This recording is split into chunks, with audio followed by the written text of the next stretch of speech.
भरतपुर में पूर्व प्रधानमंत्री चौधरी चरण सिंह की जयंती के मौके पर शुक्रवार प्रातः 10 बजे महारानी श्री जया महाविद्यालय के खेल मैदान में विशाल किसान सभा आयोजित हुई, जिसमें प्रदेश के मुख्यमंत्री अशोक गहलोत एवं राष्ट्रीय लोकदल के राष्ट्रीय अध्यक्ष जयंत चौधरी सहित अनेक मंत्री, पार्टी पदाधिकारी व कार्यकर्ता शामिल हुए। वहीं इस कार्यक्रम में मुख्यमंत्री अशोक गहलोत भरतपुर के विकास के 670 करोड़ रुपए की लागत के विकास कार्यों का शिलान्यास व लोकार्पण किया, तो साथ ही युवाओं को इस बार सरकार द्वारा पेश होने वाले बजट को युवाओं का बजट होगा कहकर साधने का प्रयास किया। किसान सभा कार्यक्रम की शुरुआत से पूर्व मुख्यमंत्री अशोक गहलोत सहित सभी अतिथियों द्वारा ट्रैफिक चौराहे पर महाराजा सूरजमल की प्रतिमा पर पुष्पांजलि और पूर्व प्रधानमंत्री चौधरी चरण सिंह के चित्र पर पुष्प अर्पित किए गए। इस अवसर पर लगाई गई जिला स्तरीय विकास प्रदर्शनी का मुख्यमंत्री सहित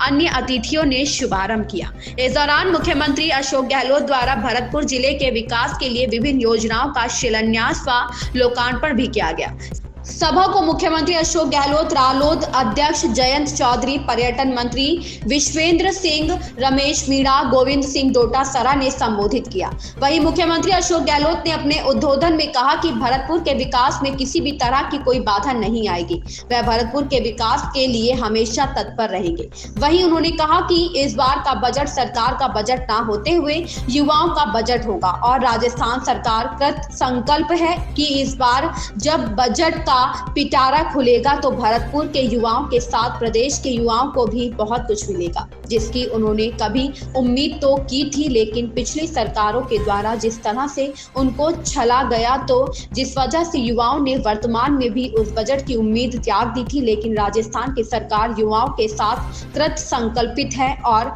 इस बार का बजट बता देगा कि युवाओं की हितैषी पार्टी कौन सी है। किसान सभा में राज्य के मुख्यमंत्री अशोक गहलोत, राष्ट्रीय लोकदल के अध्यक्ष जयंत चौधरी, कांग्रेस के प्रदेश अध्यक्ष गोविंद सिंह डोटासरा, पूर्व उप मुख्यमंत्री सचिन पायलट, पर्यटन विश्वेंद्र सिंह, जिला प्रभारी मंत्री रमेश मीणा, सार्वजनिक निर्माण मंत्री भजनलाल जाटव, चिकित्सा एवं स्वास्थ्य मंत्री प्रसादी लाल मीणा, एएसपी के चंद्रशेखर रावण, राष्ट्रीय लोकदल के विधायक अजय कुमार, धर्मेंद्र यादव सहित लोकदल एवं कांग्रेस पार्टी के सभी विधायक, पदाधिकारी व कार्यकर्ता शामिल हुए।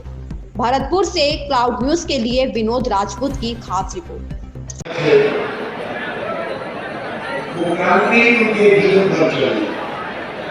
और जिंदगी में उनका लंबा सफर रहा, चाहे कोई पक्के रहे या रहे, तो सभी लोगों का आगे करने का उनका देश था। तो वही बात था कि पीढ़ी को उनका सम्मान करते। 23 दिसंबर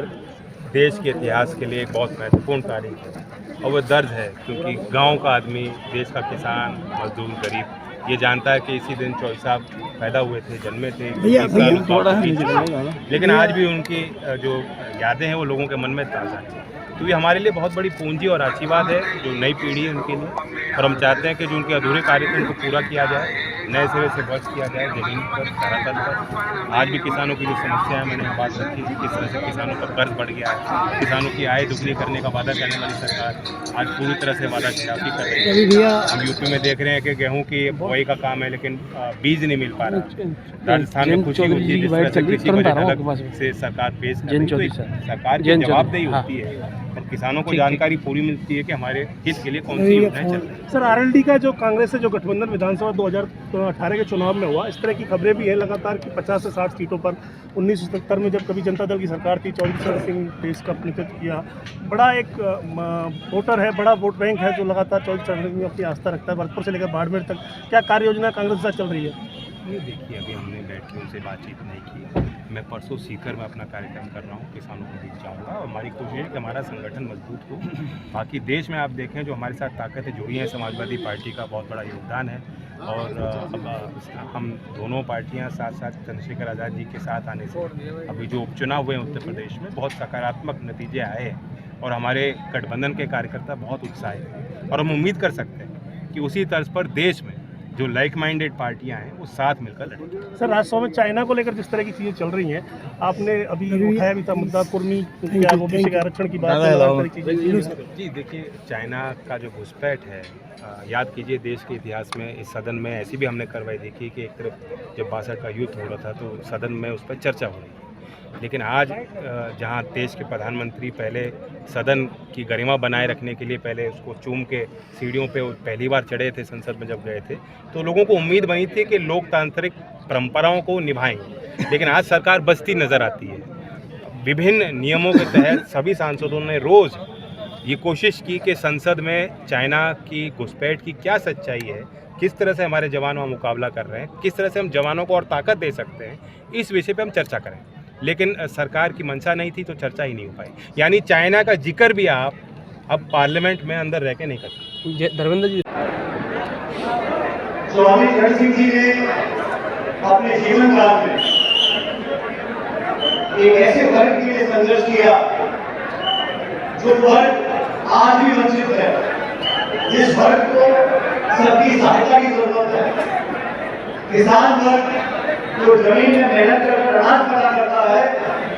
उसकी सहायता सहयोग करने के लिए